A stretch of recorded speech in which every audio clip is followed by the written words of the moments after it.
સુરતમાં તહેવારો પહેલા એસઓજીની સૌથી મોટી કાર્યવાહી નકલી ઘી બનાવતા કારખાનામાં દરોડા પાડવામાં આવ્યા છે।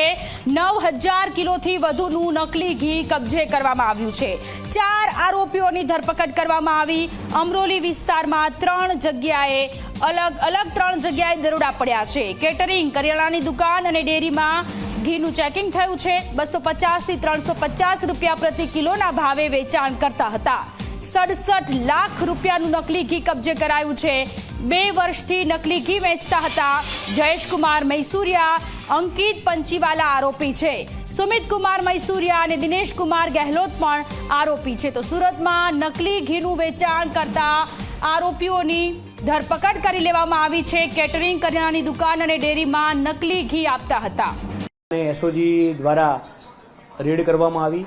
જે રેડની અંદર માધવ ડેરી પ્રોડક્ટ નામની એક કંપની બનાવી એની આડની અંદર અલગ નામથી ઘીનું બોગસ પેકેજિંગ કરી અને માર્કેટમાં વેચતા હતા।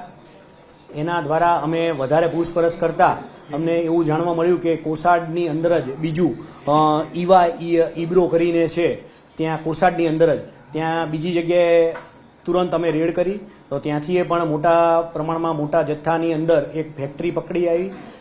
એનાથી પૂછપરછ કરતા એની બાજુમાં અમે ગયા તો ત્રીજી પણ એવી ફેક્ટરી મળી આવી। જે મશીનરી હતી એ ઓટોમેટિક પ્લાન્ટ છે આ લોકોના ત્યાં। ઓટોમેટિક જે આખા જે અંદર ઘી ને એ બધું નાખી અને ઓટો પ્લાન્ટ છે કે પેકેજિંગ થઈને જ બહાર નીકળે।